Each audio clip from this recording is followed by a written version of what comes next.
Welcome to the NBA Trades Podcast. I'm your host, Raphael, and today I have a really special guest. It's 12-year NBA veteran and two-time All-Star Don Kojis. Now, Don played for the Baltimore Bullets, Detroit Pistons, Chicago Bulls, San Diego Rockets, Seattle Supersonics, and Kansas City Kings. I talked to Don about some of the interesting moments, how he got caught up in the game of basketball, and some of his experiences early on, his playing career at Marquette in college, his choice not to immediately go to the NBA and play AAU basketball and why he made the decision. Some of his stops early on in his career, being drafted 2 consecutive summers. He was drafted in the NBA expansion draft by the Chicago Bulls and the San Diego Rockets. And then we also talked about some of his interesting teammates and some of his experiences as an all-star and just some other experiences he had after in his post-playing career. So check it out. All right, so you had a great basketball playing career. And what got you first involved with the game of basketball? Were you involved in other sports? Was there anything else you were interested in growing up? Yeah, I played basketball, baseball, and football in the sandlots, but nothing organized. But I just played the two. My dad was a baseball player and had a couple tryouts with the Chicago Cubs as a pitcher and an outfielder because he had pitched, I think, 7 no-hitters. Sandlot ball in those days was the equivalent of about AAA today. And they pay $100 a game or something like that. And he, those were the times when he got a family and everything else. He couldn't afford it, so he never followed the baseball route. But when I got to college, Marquette did not have a baseball team, so I played semi-pro baseball.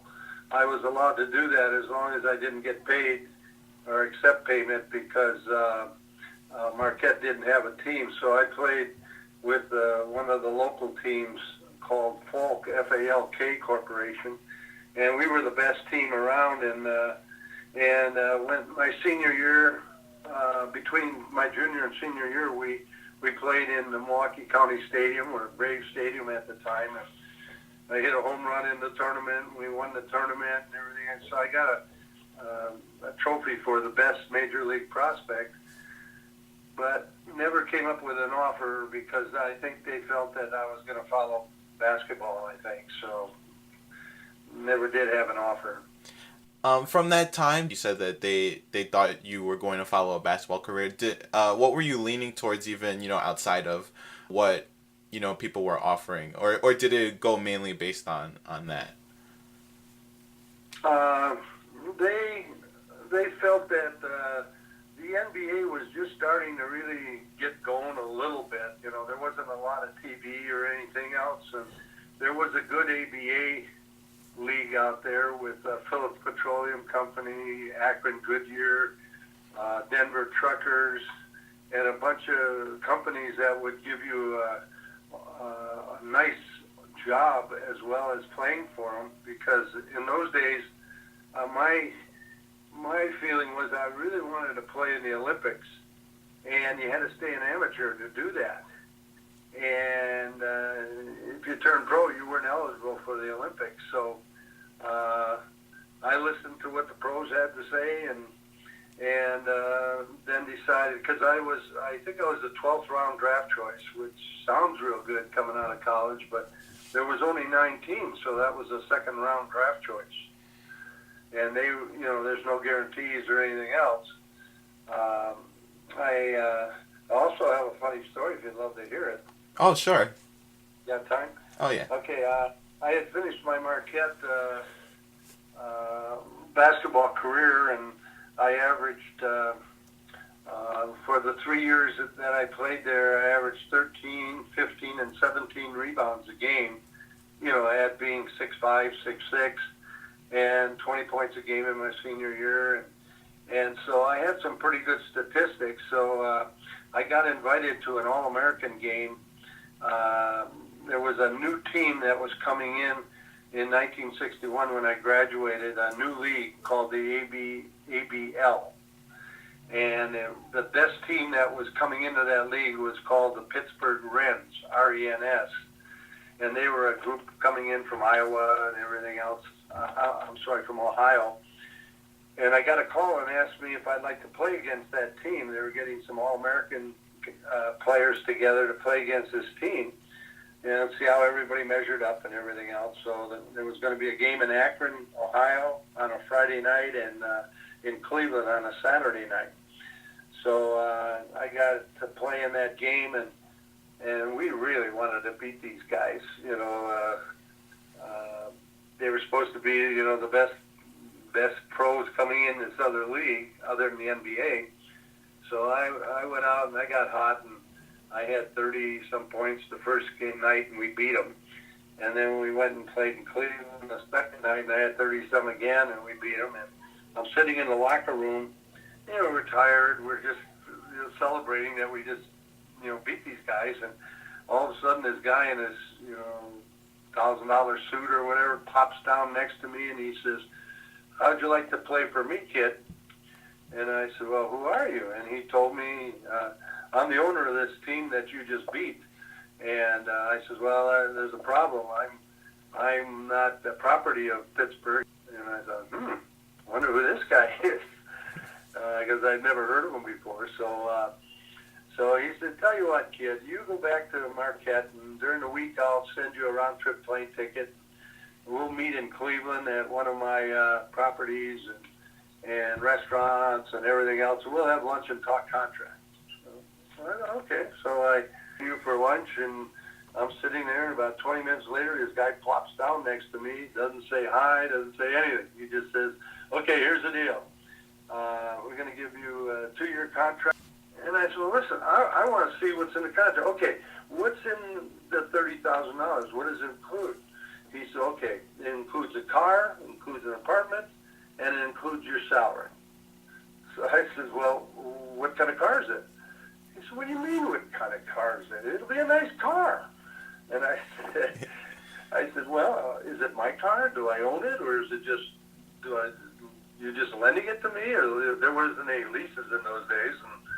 And he said, "It'll be a nice car. Sign here." And I said, "Well, what kind of apartment is it?" He said, "What do you mean, what kind of apartment?" I said, "Well, is it 1-bedroom, 2-bedroom? Is it near where we're going to play? Is it my apartment? Do I own it? Or do I just have it for the 2 years of the contract?" He says, "It'll be a nice apartment. Why do you college kids ask so many questions?" And I said, "Oh, because I don't want to end up with 2 years of a salary of about $2,000-3,000 a year and no apartment and no car." He said, "Well, hell with you then. You couldn't play for me anyway." And he just picks up the contract and he leaves.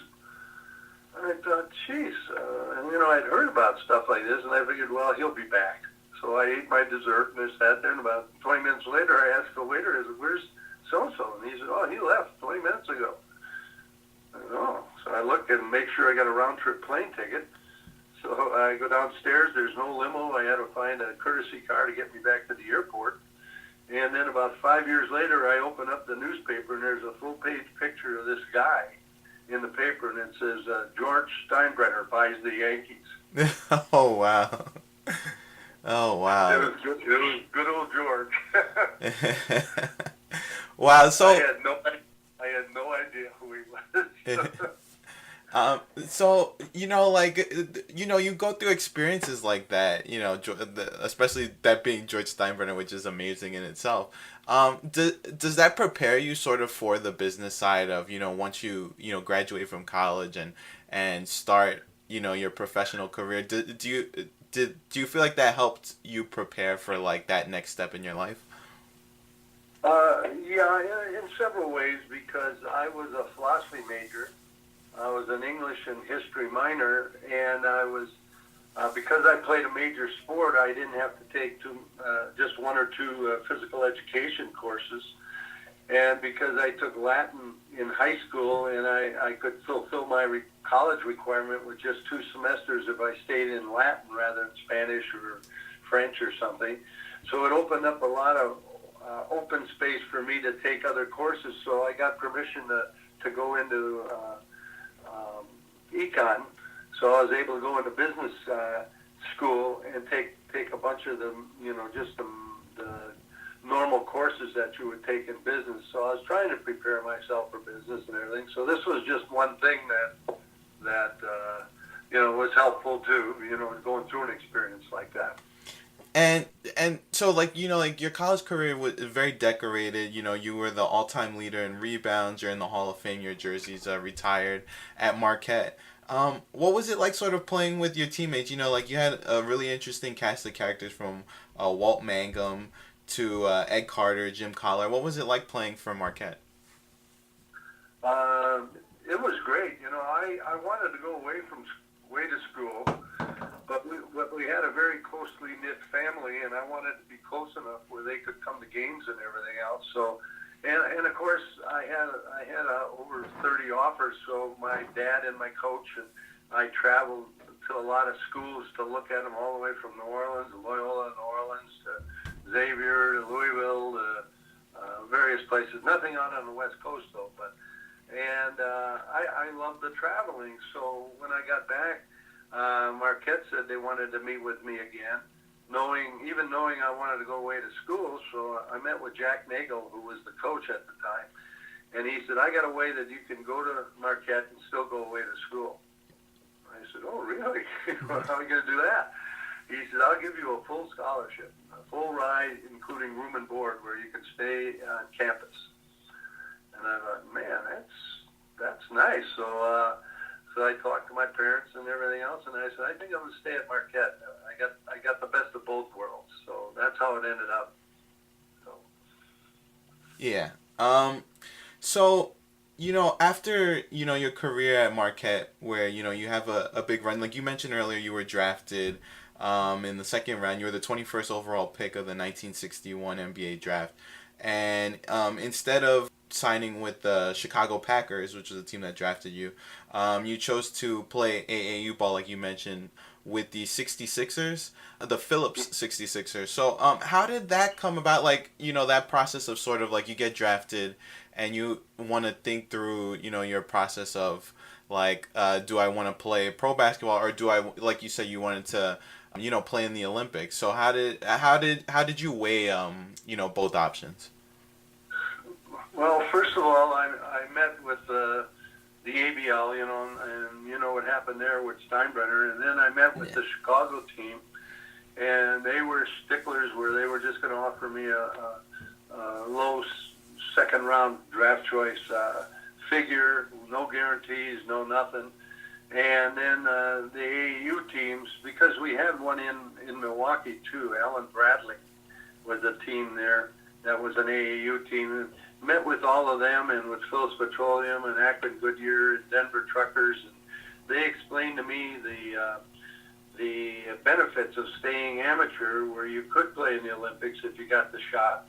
Nothing guaranteed, but the AAU, you were working for a company, and by the time you'd only play anywhere from 5, 6 years, 7 years, and then you retired from that company, and they absorbed you within the company, and they were training you all the time for executive jobs back in the home office, and also they all had great stock options where if you put in $1, they'd match it with $1. So if every paycheck you wanted to put in half your paycheck, they would match it. And they were talking about how many guys with the stock, particularly Phillips Petroleum and oil stock at the time, it all seemed like it made sense and everything else. And I think with no guarantees in the pros, because there was only 9 teams, so that's 99 ball players. I thought Florida would be kind of nice, to live for 3 months. Lebanon, the Holy Land, Egypt, all through there and play these games, and then come back and play our season. And I thought, man, I got a chance to travel the world with no cost, So I did that, and then we started our season. But during the middle of the season, there was the Berlin crisis coming up, and it looked like I was going to be drafted for 4 years active duty. And so Phillips called me up and said, I know we're in Texas right now playing a game. Okay. So they said, we're going to put you in the Army Reserves, and hopefully I spent six 6 years in the Army Reserve and went to active duty after my first season, between my first and second season. And luckily, I went to some meetings, but I never got called up, so that worked out good.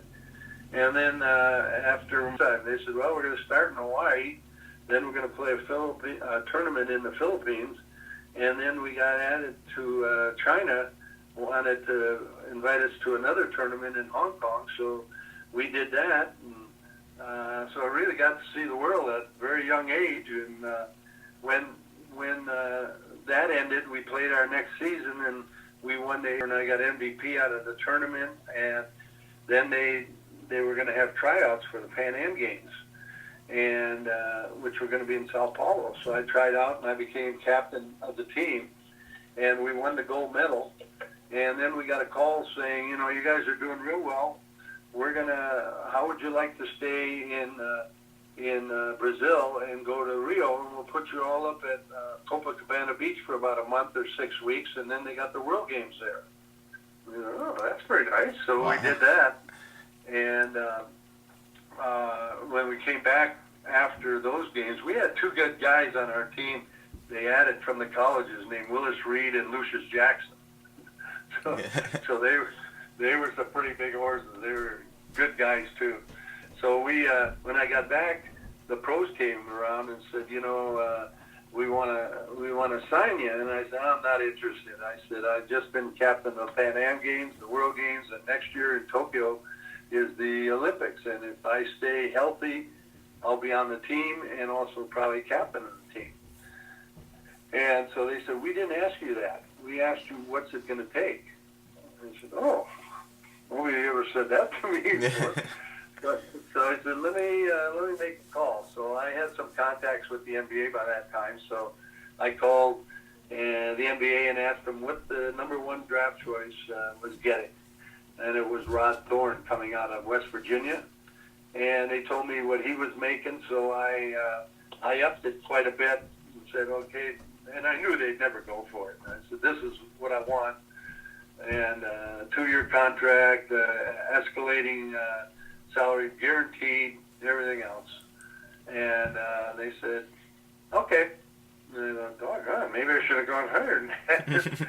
So ended up, going back to Phillips and talking to him and everything, telling him, this is a deal I really couldn't refuse. So I ended up playing 12 years in the NBA. Yeah, so many people say nowadays, like when a rookie from college comes into the NBA, they talk about the speed of the game being different, the physicality, the athleticism from professional versus college.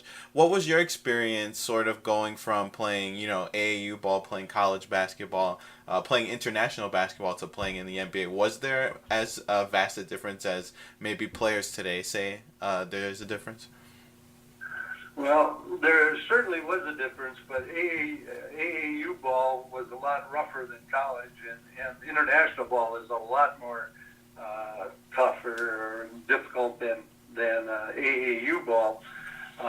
They got some big boys on some of those teams, and so especially if you're playing the Russians and some of those. I mean, they're knockdown, drag-out games. But I didn't mind the physicality. So when I got to the pros, it was physical and everything else, but I was building up my body too. By that time, I was really strong where I could, with elbow-wise, I could just push an elbow and hold off a 250-foot guy underneath the boards. I had a lot of horizontal strength, and also my hands. I really had strong hands, so if I got my hand on the ball, I had it. So, but certainly the physicality with the big boys. The big forwards and the center, it was certainly there. And that, you just can't imitate that anywhere else. But, Wilt Chamberlain, you got Nate Thurman, you got Walt Bellamy, of course, Bill Russell was, had the size, but he had the finesse. He didn't have to bang as much, because he had the finesse and could jump and everything else. But it was good. It was good. I loved it. And like you mentioned, you were, a great rebounder in college, a great rebounder, playing in the NBA. And specifically with your height, being 6'5", 6'6" around there, and sort of being a wing, like a small forward, what was it like going up against those guys? Because even though you might not necessarily be matched up with a Bill Russell or a Nate Thurman, like you still, when the ball goes up, you have to, track it and get a rebound. What was it like sort of battling with all of these guys who were a lot taller, but still being able to, be one of the better rebounders at your position? Well, I always had a knack of watching where the ball was on the side of my eye and, holding the guy off with a forearm, and on the other side of the basket if somebody else was shooting somewhere or whatever. So I never had that problem of boxing out or holding a guy, but I always was going for the ball. I just didn't box a guy out and wait to see where the ball went. I went after it. I played the Dave DeBuschers, the Gus Johnsons, the Rudy LaRussos, Lou Hudson, Havlicek, all those guys. Those are the guys I played against all the time. Don Nelson, from Celtics. And the other thing was I could run and I could jump. I had really good timing. I was measured in college at 11'10", where you go put the chalk on your hand and they put a strip up there and you go touch it. I couldn't do that with just standing and going boring, straight up. But if you give me a step or a half a step, I could really get up. And so I always felt, too, that driving to the hoop or something like that, I had the outside shot, but if I could drive to the hoop, I always felt I was going there with the idea of dunking it. Because I was up in the air, and you're always going to get somebody switched off on you, Chamberlain or Russell or somebody. So you're up in the air high enough where you could fake it to a player and take it right in, or take it high off the rim, or dunk it, or whatever. I always just had a kind of a game face that's what I wanted to do, whether I did it or not. You're coming in high and hard. So it was fun. Some guys shy away from contact, but I didn't. I liked it. So, your first few years in the league, you played with the Bullets, Baltimore Bullets, and then you were traded to the Detroit Pistons. And what was the first few years like in the NBA as you were sort of just trying to figure out like your role and figure out the league just in general? What was it like your first few years in the NBA? Well, I went with the Baltimore Bullets, and they had a forward there, Terry Dishinger, about 6'7", but he was weak. He was a very finesse offensive player. He was an all-pro, but he wasn't real tough on defense, and he wasn't a real tough rebounder, so they were banging on him all the time. So they needed a real strong guy opposite him, so we're trying out for that. I got enough minutes, just as a sub first year on the team. You were traded by the Bullets with Terry Dishinger and Rod Thorne to the Detroit Pistons for Bob Ferry, Bailey Howell, Les Hunter, Wally Jones, and Don Ohl. There was a really funny story with the Pistons coach, Charles Wolf. Could you say a little bit about what happened? Charlie was a real stickler, and he says, I hear some of you guys are going out and having a beer after a game or after practice. That's not going to happen on my team. And they all ghosted him. And he traded all 5 of them to Baltimore for Rod Thorne and Terry Dishinger. When you came to Detroit, you were a backup to Dave DeBusschere. What was it like playing 2 seasons with the Pistons? Well, I backed Dave up. Just keep going from circle to circle around, and I tried not to miss a shot because I knew there were general managers and other coaches in the stands all the time. They come out there and sit and watch guys warm up.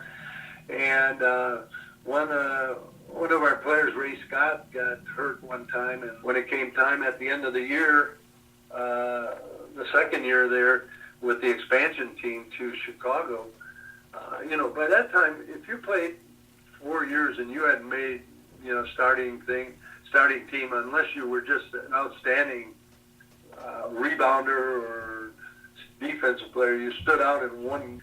And when I got there, I got a chance to be a starter. So I thought, well, I got it made. I averaged about 14 points a game. So I thought, well, I got it made. So the coach, Johnny Kerr and Al Bianchi, we found out there was going to be expansion again to San Diego Rockets and to the Seattle Supersonics after that year. And John came to me and he said, well, you're protected. I'm protecting my starting five and two other guys. We're allowed to protect 7 people.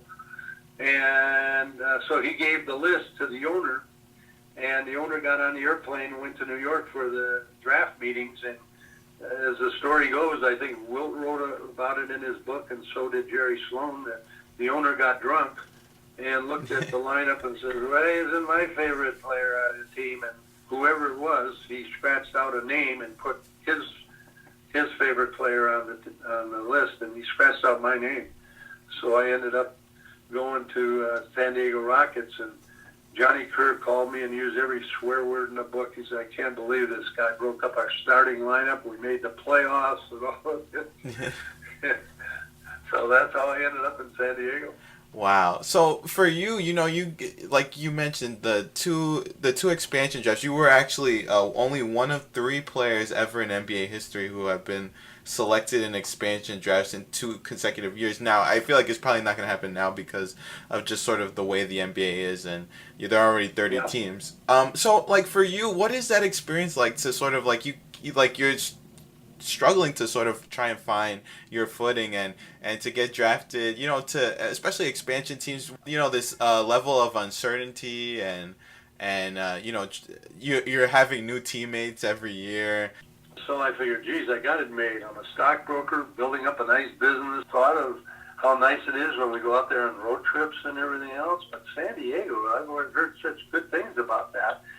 So then the coach, Jack McMahon, called me and said, you're going to be my guy. I'm going to build a team around you because the rest of the guys that we were getting never had your experience. And you made me captain, and I ended up making the All-Star team for the first time. So that was really nice. And then the second year, I made the All-Star team and was in the top 10 in scoring and also was a starter on the All-Star team with Elgin Baylor was the other starter. And so I thought, well, I finally made it. You finally arrived. Yeah. And then the third year, I was headed there again, but I broke an ankle just before the voting came out because I had the stats again, for making the All-Star team. So I didn't even get on the ballot because it happened just before they were going to name the players on the ballot. So then that's the way it went. Yeah, and that was the interesting part of your career. Like, you got that opportunity and you showed what you could do with the opportunity to lead a team, making the All-Star team 2 years in a row. And you had a lot of interesting teammates. You had Pat Riley on that first year, and then you got Elvin Hayes. You got other players like John McLaughlin, John Block, Jim Barnett, and then by the next year, things started to move positively with Elvin Hayes coming in and making a big difference in the second year. Like you mentioned before, like the third year with the Rockets, you mentioned that you broke your ankle and you had a really serious injury. You also were going through contract negotiation issues with the team. I read or researched that that they had promised you that they would renegotiate your contract, and so a lot of situations sort of unfolded out of that. What's it like as a player? Like, you're living up to like your end of the bargain. Like, you're playing well, performing well individually, and then sort of that situation happens where, they decide not to or not necessarily not decide to but they don't renegotiate at the time that you want it to happen. What's it like as a player, sort of having to go through that while you're also having to play games competitively? Well, the second year, when Elvin came, we made the playoffs because we needed a center. And he did so well, and we made the playoffs that year. And then the third year, into the second year where we made the playoffs, we were heading towards the playoffs, and I was playing well and just come off that second All-Star team. And I sprained an ankle one night and continued playing. We were on the road, and then we went into, I think it was Baltimore, and they gave me treatment on the ankle all night, and then it blew up, you know, with swelling and everything. So the next day they treated it all day long, and we needed this game because we were making a run for the playoffs. And I got there, I couldn't even put my foot in the shoe. It was so big, and I couldn't put any weight on it or anything else. So we finally got a shoe on it, and I went out there and I just limped. I couldn't put any pressure on it or anything else. So the general manager came up to me and he said, you know, you could play tonight. And I said, well, not the way it is. You know, I play with pain. That's not a problem. But I just can't put any weight on it. I can't. He said, well, if you take a shot, you could. And I says, well, you know, if I take a shot, you know, who knows what's going to happen. Obviously, there's something wrong. He said, I got a doctor here who handles wrestlers. You should have seen this guy. I handle wrestlers, and he'll tell you right now, if he gives you a shot and you hurt your ankle, it won't be the same injury. I said, really? And he said, yeah. So this guy goes, yeah, I have a lot of wrestlers, and if you do, it'll never bother you. You know, it'll be another injury. I said, good, put that in writing. And he said, oh, no, here we go, we can't do that. You know? So I told the owner, and everybody was on my case, my teammates, everybody, God, we really need you tonight. You want to play. So I told the general manager, I said, okay, I'll tell you what, I'll take a shot and see if we can play and everything else. But if I do, this could be career ending. You know, you could really screw it up badly. And I said, if I do, I want a renegotiation of my contract. And he said, you got it. And I said, well, let's put it in writing. And he says, no, I can't do that. But you know me. I said, yeah, I know you, but I all of a sudden ham and egg it with the owner later, and they don't want to do it, or he doesn't want to do it, or I understand how that all works. That's the business side. So I said, let me call my agent. So I called my agent, Larry Fleischer, who was head of the Players Association. We got on the phone with the general manager. And after we got off, he said, well, that's the best we're going to get. We all know what's going on, what they offered, what you offered, and everything else. So it's going to be embarrassing to them if they don't stick up to it. But this is the best we're going to get. They'll never put it in writing. So I went out there and I took the shot and eventually loosened it up and played pretty well. And then as the end of the season wore on, I had to take another shot later on to just keep it going, you know, a week or a couple weeks later. And then as the playoffs started, I had to take another one. So that's 3 shots. And then we did make the playoffs and everything else. So at the end of the season, I went up to the general manager. I said, okay, I handled my end of the bargain. We got to the playoffs. I took the shots. Let's start the renegotiation. He said, I'm on it. 3 weeks later, nothing happened. I went to him and I said, what's going on? Well, I'm working on it. And I said, work harder. So he came back a little bit later and I said, what's going on? He says, well, I'm working on it. I said, no.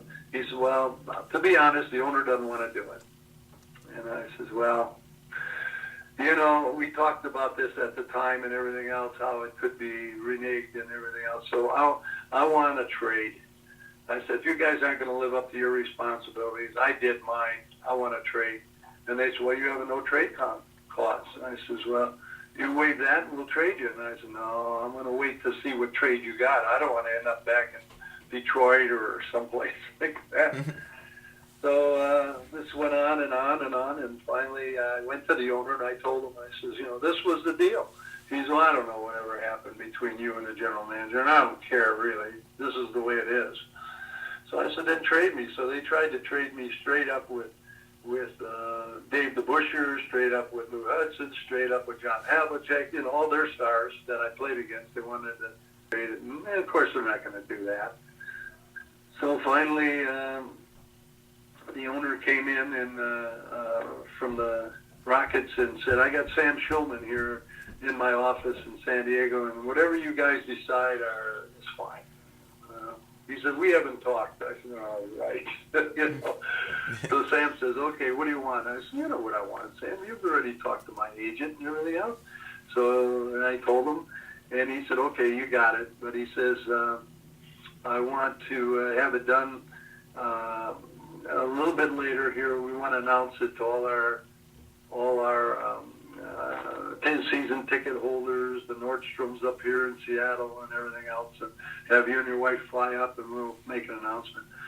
So I was out there playing, and somebody submarined me when I was way up in the air, and I sprained an ankle again. So that was the one I broke. So it took 6 weeks, and I got back into playing. And they said, we're going to wait till the end of the season. So at the end of the season, he traded me to Seattle for cash. It should have been a real eye-opener that he was going to sell the team, because he was looking to sell off a lot of stuff for cash. So the next year he sold the team to Houston. Yeah. Yeah, so you go to Seattle, and that's like a really interesting situation, because Lenny Wilkens is a player coach. And, that had already been established. You had guys like Bill Russell who had done it. And then later on in the 70s, Dave Cowens tried a hand at it, and I think a couple other players did. What was it like sort of with the, that player-coach relationship where, like you're playing with Lenny and he's also sort of managing the team in terms of like how you guys play on the court. What's it like playing with a player-coach? Well, first of all, I liked Lenny. We were friends, wives were friends, and everything else. And I was always able to score very well on Seattle. Whenever Rockets played up there, they didn't really have Thomas Sherry couldn't guard me, and they always had another smaller forward. I could always, get 25, 30 points in every game. So when they made the trade, went up there, and Thomas Sherry said, "Welcome. I don't want to guard you anymore," and everything else. And with Lenny, and we sat down, and Lenny says, "Listen, I know you scored 20-some down in San Diego, but we got Dick Snyder here, I'm here, we got Bob Rule. You're probably going to score less, but we need your rebounding and your defense and scoring, so you're probably going to end up scoring 14 a game, 15 or something, but you're not going to average 20-some, because that's the way we play up here with the ball." And I said, "That's fine with me, that's fine."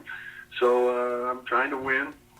And so we did, and then the second year I played there, we got Spencer Haywood, and Spencer was one heck of a player. So he took Thomas Sherry's place, so I played opposite Spencer, and we were playing, and then Bob Rule snapped his Achilles tendon, our center, and we needed a center. So Lenny came to me and said, at the end of the season, I'm going to have to get I can 2 years left on the contract. They'll probably add another year. So you got 3 more years. That'll give you 12 years total.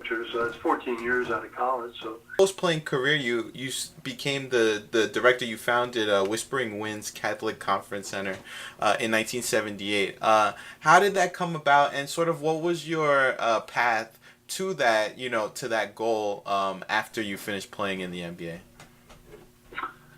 Well, when the stock market crashed kind of in 1969, I got out of the brokerage business, and then I really didn't work until after I got out of basketball, and I owned a company, a racquetball company, with a couple other guys, where we had the Formica panel walls on the ceilings, the floor, the ceiling and everything else, and racquetball was just really coming in 1975 when I retired for about 7 years, and then the high cost of money came in, so everybody had to syndicate those things. I owned a racquetball facility and then with the high cost of money and all that stuff coming in, I got away from that and sold some construction advertising for a construction book they had out here on the West Coast, and then I started that camp with another guy, and it all came about because we're Catholic, and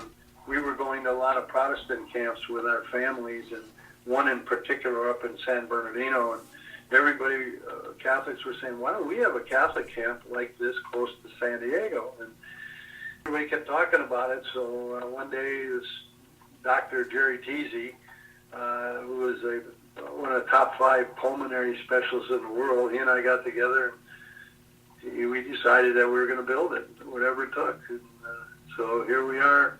And I read, another interview you did, and you said that has been the most rewarding part of your life in general, from, that experience. what is it like just sort of to see it last, this long, and it's still flourishing and still doing well, and its impact on the community? How do you feel about that? Well, when you play basketball, a lot of it, you get the accolades, for playing and everything else. Family camps during the summer. We have camps for the military families and everything. We have kids camps, and now we do special needs camps. And these camps are so rewarding that at the end of the camp, you have people come up and evaluate what we do right, what do we do wrong, how was your experience. And when you got people coming up there saying, we were on our last leg, my husband and I were going to get a divorce, and somebody told us about your camp and said, come on, what do you got to lose? So they brought their family up there, and all of a sudden they said, this is the best experience we've ever had in our life. My husband and I, our marriage is stronger than it's ever been, and our kids want to come back as counselors, in a couple of years when they get a little older. And then you got special needs people with, just one example, we had special needs camps, and I didn't realize how many special needs they had. We were playing on a playground. We have swings and slides and all that, and there wasn't a sound. And I said to the counselor, what's going on? These kids are playing, but there's not a sound. It's just deafening. So, well, these are kids that have a special need that they can't stand any noise. And I thought, geez, I've never even heard of that. And you got stuff like that that's going on, and then you get one parent that comes up and talks at the end of the conference and walks up to the center of the room and says, I have this special needs child here on my shoulder, a 1.5-year-old. We have 8 other kids, but we were asked to adopt this child, and we already had 8 kids. And she said, so this is one of the few camps where you can come and stay with your kids and also be away from them a little bit because you got counselors and nurses and doctors watching your kids. Whereas a lot of other camps, you drop them off and you come back in a week. And they said, you see this little child here, this Down syndrome child, you cannot believe the friends she made on this weekend and all the other stuff. But that's not the whole story. The other story is my other 8 kids, what they got out of this weekend. And you just, oh, geez. I mean, it's so touching. Nobody's got it. There's not a dry eye in the place. Yeah. And yes, that's really the reward or the benefits of doing something like this. Yeah. Okay. So, final 2 questions. They're gonna be really quick. They're sort of like a speed round type of conversation. So, throughout your playing career, you play with a really interesting cast of characters, and so I'm gonna choose 3 teammates that you play with that I think are all connected in some kind of way, because they've had interesting post-playing careers. So the 3 people I'm gonna choose are Pat Riley, Rick Adelman, and Mike D'Antoni. They're probably 3 of the most effective coaches in NBA history that you could think of. All 3 have left their footprint on the league right currently, from Mike D'Antoni's pace and space style with Phoenix and now Houston, to Rick Adelman's success with Portland and Sacramento, and we know Pat Riley's success with the Lakers, and then later on with the Knicks and Miami. First of all, did you see all 3 of them becoming coaches throughout your experiences playing with them? And what were they like as teammates? Well, Pat Riley was my roommate. We roomed together for 2 years. We were both in each other's wedding party. We still remain friends to this day. I keep asking him to donate things from his team. Like, he got me Shaq's shoe, size 22 shoe, a pair of them, and we put them up for auction at our dinner dances and everything else for our camp. And he's got me Dwayne Wade jersey, and he's got me Shaq's jersey, and so we're very good friends with them. And Chris, his wife, she's from around here. So Pat and I have always been good friends. I might relay one quick story. I went up to L.A. one time when he was coaching the Lakers, and they were going for a picture from their championship team with Magic and Kareem and Worthy and all the guys. And we were talking, and then he says, "Whoops, I gotta just get a picture taken." So he goes through a curtain, and they're standing there, and I'm peeking through the curtain, and they're taking a picture. And the guy says, I'm running out of film, so just stay there, hang out. So Pat motions me, so I go sit next to Pat on the front row, and the guy comes back. He's getting ready to start taking pictures, and Pat says, "Hey, wait a minute, you can't be in this picture." I was always in the championship Laker picture, but I didn't miss it. But that was one. And then Rick Adelman and I, we used to play golf together all the time, and he'd had this great saying after a good shot, "Sweet, sweet, sweet." And he'd have bets with John Block and I and everybody else, and he'd always come in with that. So Rick and I always had a good team. But I thought Pat approached me before, when he was with the Lakers, because he wasn't playing much here and he didn't play very much there. But he got in with the broadcasting, and then that led to the coaching, which was really great. So things worked out really well for him. And then Rick, I've been following him all throughout the years. And then Mike D'Antoni was a roommate of mine for about 3 or 4 months my last year, because we had a baby and my wife went back to San Diego, and I had a knee injury, so I rehabbed it in San Diego, and then I went back there, and Mike and I roomed together for about the last 2 months, 3 months of the season. So recently they just had the 50th anniversary of the Rockets, and then and they were honoring one player per home game, and I got a call from the Rockets saying, "Geez, we figured out we haven't been in Houston for 50 years, so we were somewhere else, 4 years in San Diego, so we want to honor you, and you and your wife come on down, we'll fly you down first class and honor you at halftime of one of the games." So I went in there, and Mike met up with Mike again, and met his wife and everything, so we had a little bit of time together there, and he introduced me to the team and told him that I was one of the guys that really, when he was a rookie, that I really helped him get through things, because the first time we went out, he said, after a game, he said, Don told me to get in the middle of the cab because the other guys were bigger and everything, so we each sat on one side of him in the back seat and another guy up in front. We got out of the cab, everybody waved to him and said, "Thanks, Mike," and he realized that he was paying for the cab. and then we went to eat, and then he realized everybody disappeared after dinner, and then we were all outside, and he had to pick up the check. He said, "But only once. I only picked it up once." He said, "That broke me into the NBA."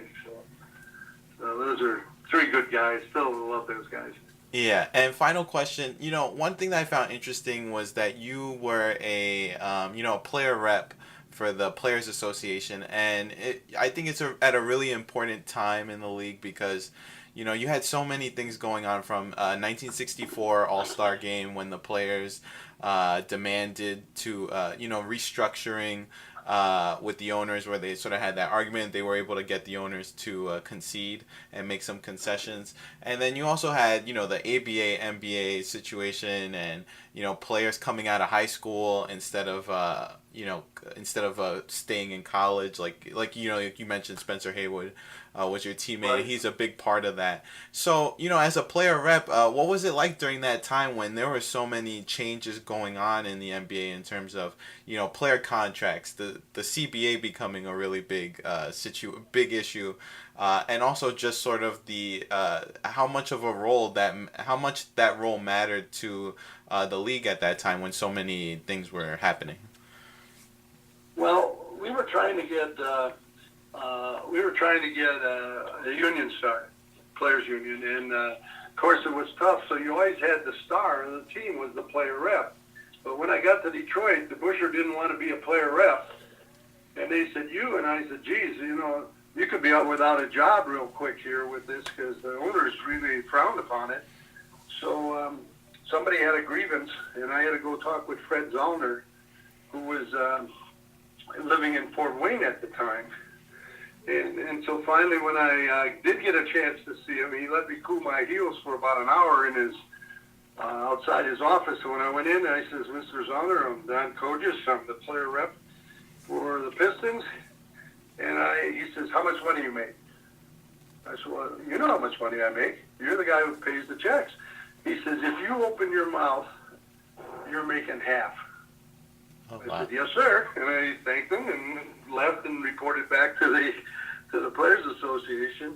And then they set up a meeting, a month later or something, and he just sat there listening to what we had to say. But that's how it was in those days. I could have lost my job right then and there. It was tough. But but because I had the background, being a stockbroker, and I could read a financial statement and everything else, and I was ready to fight for the Players Association, and so that's how it helped. I don't know if you're aware, but there's a new book, brand new, out by Sam Smith, who wrote Jordan Rules. Yeah. Oh, yeah. I think I actually have seen. Yes, I saw this on Amazon. So, I'm actually planning on buying it. I'm really interested in it. Yeah, it just came out, and he interviewed me several times. So he's got a whole chapter in there. I don't know how many pages, 12, 15 pages of just the stuff we're talking about here that when he interviewed me. Yeah. So we got stuff, but I don't think the book's available yet. I think it's available in a couple of weeks. But he sent me a copy. Yeah. Okay. Well, yeah. That's really interesting. I took a lot of your time. I really appreciate you hanging out on the NBA Trades podcast, Don. Really appreciate it. Well, you're welcome. Thank you very much. All right. This was another edition of the NBA Trades podcast. As always, you can follow us on Twitter, NBA_trades, like the page on Facebook, NBA Trades. You can also listen to this podcast on iTunes at NBA Trades Podcast, Google Play NBA Trades Podcast, and Stitcher NBA Trades Podcast. We're also going to be on YouTube, so you can always look for that on YouTube. And yeah, check it out. Peace.